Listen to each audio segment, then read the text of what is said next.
신율의 뉴스 정면 승부 3부 시작합니다. 오늘 3부는 돌아온 분과 함께하는 그런 순서입니다.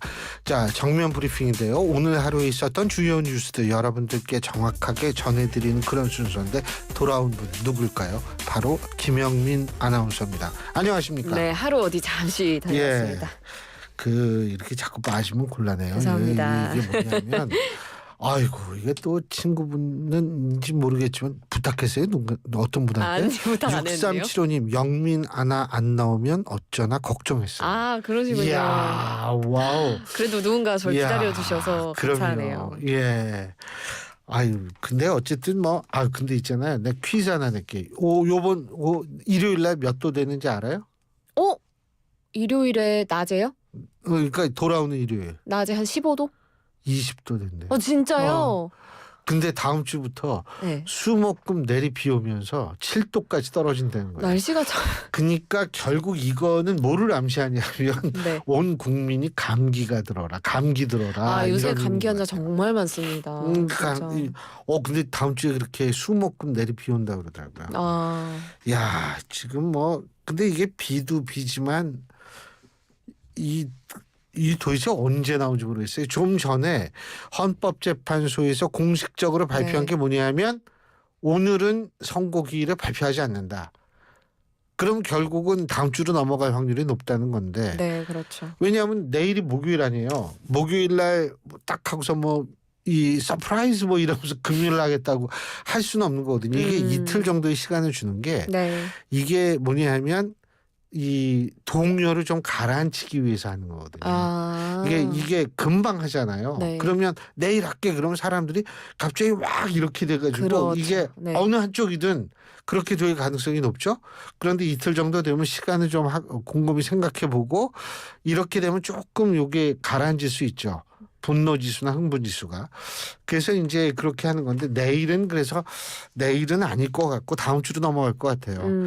근데 어쨌든 탄핵 찬반 집회는 계속 이어질 거 아니겠습니까? 지금도 하고 있잖아요. 네, 맞습니다. 예. 연일 이제 찬반 집회가 이어지고 있고 제가 요 근래 그 헌법재판소 지날 일이 되게 많아요.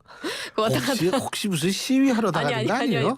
어디를 가는 길에 항상 거기로 안내를 하더라고요. 이상해. 근데 항상 거기 경찰 버스가 엄청 많고 크리판까지 나왔대잖아요. 네. 확실히 이 연일 이어지는 탄핵 찬반 집회가 화제가 되고 있습니다. 평일을 계속 이어가고 있고 오늘도 지금 탄핵 찬반 단체들이 거리에서 집회와 시위를 하고 있는데 헌재 인근으로 몰리는 인파가 갈수록 늘고 있고요. 헌재 가장 인근 지하철역 안국역이죠. 거기 인근에서 지금 반대 집회 열리는데 바로 옆에서는 또 찬성 집회도 열리니까 일부 참가자들 사이에서는 충돌이 발생해서 경찰이 나서는 일도 왕왕 발생하고 있습니다. 저녁 아마 7시부터인 걸로 제가 아는데 탄핵 찬성 측에서 촛불문화제도 개최를 하고 또 같은 시간에 퇴진 비상행동과 야5당에서는 이제 한 3km를 행진하면서 윤석열 대통령의 이제 탄핵 선고를 촉구하는 그런 집회도 이어갈 방침입니다. 이게 외국에서 손님이 올 경우에는 안국동 많이 가잖아요. 근데 이게 안국동에서 이렇게 집회가 있기 때문에 다크 투어도 아니고 이게 안국역 쪽, 이게 인사동 이런 쪽으로 가기가 좀 힘들어지는 것 같아요. 이게 인근 상인들도 요즘 장사의 그렇겠죠. 지장을 받는다고 하더라고요. 저도 사실은 계속해서 독일에서 손님이 오거든요. 그런데 갈 데가 없어요. 어딜 가겠어요? 예? 상암? 상암 좋네. 삐까번 이런 말 되나? 괜찮아요. 번쩍번쩍 상암. 그래서 볼 거 있어요? 그 사람들 거기 광장에 많이 있잖아요. 그런 거기 이렇게 네. 막 큰 거울이 서 있고 이러는 거. 네. 예. 그거 말고는 없잖아요. 근데. 예. 근데 이게 집회가 이게 경찰분들도 지금 굉장히 신경을 쓰고 있는 모양이더라고요. 그 당연하죠. 아크릴벽도 세우고 이런다는데. 네, 맞습니다. 경계도 한층 강화가 됐는데요. 지금 현재 인근 도로 차벽 줄지어져 세워져 있고 신원이 확인된 이들만 통행할 수 있도록 조치를 하고 있다고 합니다. 선고 당일이 언제가 될지는 모르겠지만 경찰은 선고 당일에 가용 경력 100%를 동원하는 가포비상 전 시도 경찰청에 발령을 하고 전국에 기동대 338개 부대 2만여 명을 배치해서 집회에 대응하고 안전을 위한 질서 관리에 나서기로 했습니다. 이 중에 14,000여 명은 서울에 집중 배치가 되게 되고요. 만일의 사태에 대비해서 현재 경내에도 경찰이 투입될 걸로 보입니다. 지금 불법 무인기도 발생할 수 있어서 안티드론 장비 이런 최첨단 장비까지도 배치가 될 예정이고 현재 인근에 혹시나 모를 사태에 대비해서 주유소 한 곳, 공사장 4곳은 선고일에 운영이 중단되고요. 인접 건물 22곳의 옥상 출입문도 출입 통제 조치가 지금 완료가 됐습니다. 헌법재판관 전원에 대한 근접 경호도 강화가 되고 선고 전후로 안전하게 이동할 수 있도록 이동 경로까지 관리를 할 방침이고요. 뭐 혹시나 부상자가 있으면 안 되겠지만 이 인근에 구급요원과 구급차까지도 대기가 됩니다. 이 헌법재판관들에 대한 경우는 선고 당일까지도 물론 중요하지만 그 이후도 전 당분간 계속 해야 될 거라고 봐요. 근데 이게 뭐 선고가 언제 나올지는 모르겠지만 근데 지금 이렇게 탄핵 심판 선고가 이게 늘어진다고 우리가 보통 표현을 하죠. 이게 자꾸 길어지니까 뭐 정치권은 진짜 아전인수적인 해석이 난무하고 있더라고요. 네. 일단 간단하게 여야 입장을 정리해드리면 국민의힘에서는 이렇게 헌법재판소에서 고민이 길어진다는 것은 결국에는 의견 일치가 이루어지지 않은 거니까 기각이나 각하일 것이다. 이렇게 예상을 하고 있고 예. 민주당 측에서는 지금 숙고가 길어지니까 최상목 대통령 권한대행을 계속해서 압박하고 있습니다.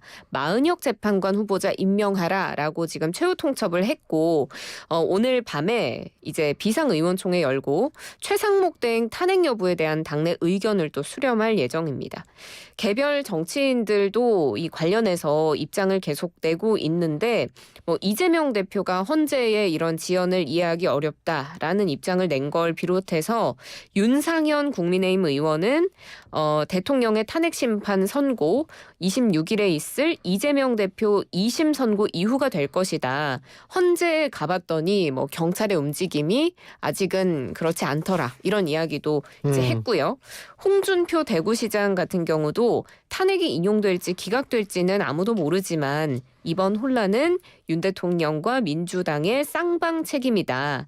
만약에 기각되면 대혼란이 있을 것이고 인용이 되면 정치적인 내전이 있을 것이다. 이런 전망을 했습니다. 이준석 의원 같은 경우에도 전망을 해봤는데 윤석열 대통령에 대한 탄핵 심판 선고 기일 지정이 28일도 가능할 것으로 보인다. 이런 이야기를 하면서 100% 만장일치 인용을 점쳤습니다. 이준석 의원은 그렇게 생각할 거예요. 왜냐하면 개혁신당이 대선 후보로 선출이 됐으니까 만일 인용이 안 된다면은 대선 후보 물러이죠 뭐. 근데 글쎄요. 뭐 제가 볼 때 근데 제가 한 가지 좀 부탁드리고 싶은 게 있는데 홍준표 대구시장과 같은 비중 있는 정치인들이 조금 전 단어 선택에 신중하게 했으면 좋겠다. 뭐냐면 이 내전이라는 단어 있죠. 제가 볼 때 이거는 굉장히 신중히 좀 써야 될 사용해야 될 단어가 아닌가 이런 생각이 듭니다. 가뜩이나 지금 걱정이 되고 있는 판인데 글쎄요. 좀 그런데 제일 중요한 것은 헌법재판소에서 어떤 결정을 내리든 간에 사회적 혼란이 극심해서는 안 된다는 거 저는 이거를 꼭 말씀드리고 싶습니다. 이 윤석열 대통령이 이 탄핵이 되든 아니면 돌아오든 가장 중요한 거는 대한민국은 계속 존재해야 된다라는 것. 한 사람이 모든 것을 상징하거나 모든 것을 의미한다라는 생각은 그다지 저는 합리적이지 않다라는 생각이 듭니다. 그리고 젊은 사람들 말이에요. 네. 이게 뭐 아이 낳고 결혼 안 하고 이런 이유 중에 하나가 왜예요? 젊은 사람. 뭐예요? 돈 때문일까요? 그러니까 요새는 그 차도 별로 차 꼭 필요 없다고 생각하는 젊은 사람들도 많더라고요. 네네. 근데 이거 뭐 집 사귀는 것도 막막하고. 그렇죠. 그리고 집은 꼭 있어야 되잖아요. 뭐 전세든 월세든 살 어쨌든 수는 살아야 있는데 되니까. 살아야 되니까. 그런데 이게 집값이 올라가면 전세값도 올라가는 거고 그럼요. 월세도 올라가고 다 올라가는 거거든요. 네네.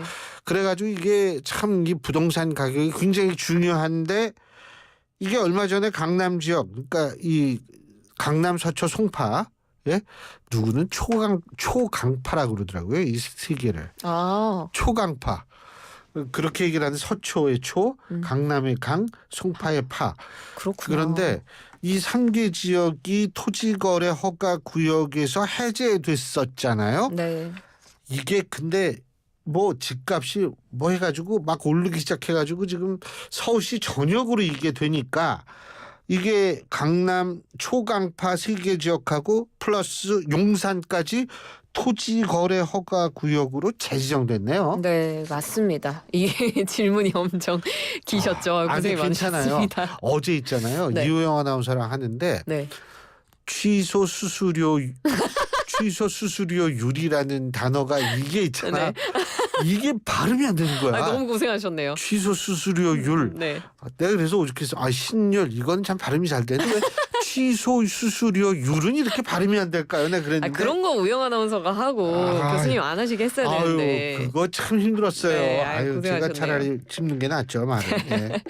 정부가 이 강남 인근의 일부 단지들의 토지거래 허가구역 이른바 토허제의 해제를 했었는데 딱 35일 만에 오히려 강남 3구 전체 그리고 용산구 전체에 있는 아파트 전체 다 토지거래 허가구역으로 다시 묶었습니다. 스톱. 확대 재지정을 한 거죠. 네. 전체요? 네.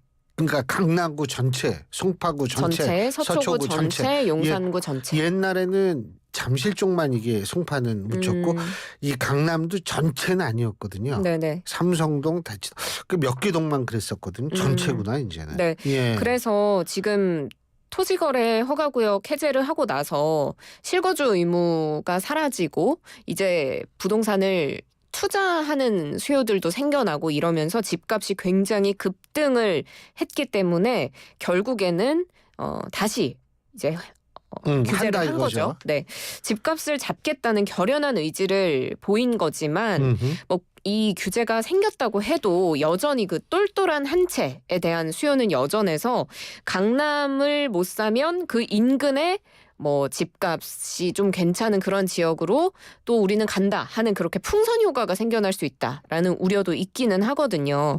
그런데 정부는 지금 상승세가 계속해서 심화하거나 이 상승에 대한 수요, 집값을 올리는 수요가 다른 지역으로 확산하면 조정 대상 지역이나 투기 과열 지구를 추가 지정하겠다라는 이야기까지 하면서 굉장히 의지를 드러내고 있습니다. 지금 노도강 지역이라고 그러잖아요. 노원구, 도봉구, 강북구 여기까지도 이게 지금 들썩이고 있는데 근데 오세훈 시장 뭐 토지거래 허가구역 해제 여기 이런 해제를 해서 이렇게 올라가지고 정말 죄송하게 됐다 사과한 모양이더라고요. 네, 맞습니다.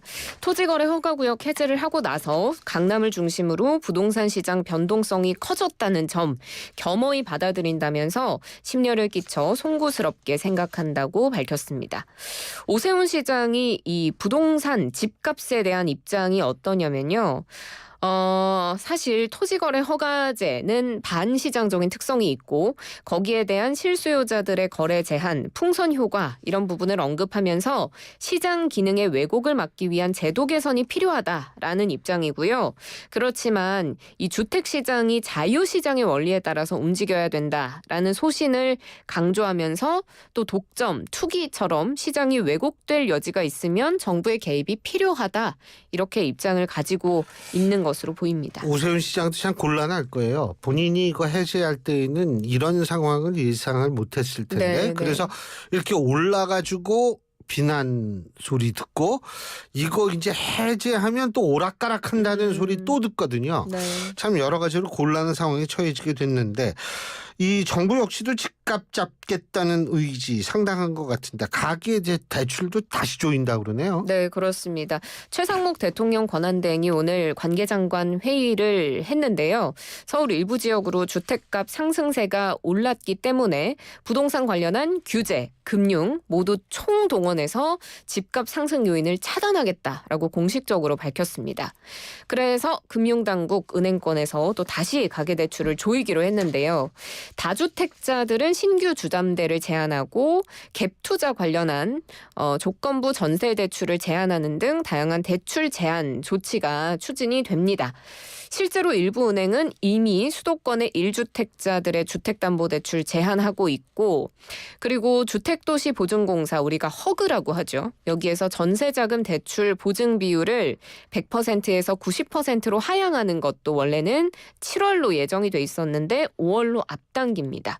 그리고 지금 우리가 흔히 정책대출이라고 불리는 디딤돌, 버팀목, 신생아 특례 대출 이런 것들을 많이 받으면 주택시장을 과열시킬 수 있다. 이렇게 보게 되면 정책대출의 대출금리 추가 인상까지도 검토한다는 방침입니다. 허그는 그 옛날에 동방신기 네? 예, 노래 제목도 있었는데 자, 그리고 옛날 사람이다. 예. 조선시대 얘기를 했습니다. 그리고 이 쿠팡이 세계에서 가장 혁신적인 유통기업 중 하나로 꼽혔다는 얘기인데 소식이 있는데 순위가 아마존보다도 높다. 그죠? 네, 맞습니다. 그 미국의 기술 경제 전문 매체 패스트 컴퍼니가 올해 세계에서 가장 혁신적인 기업 유통 부문 2위로 쿠팡을 뽑았습니다.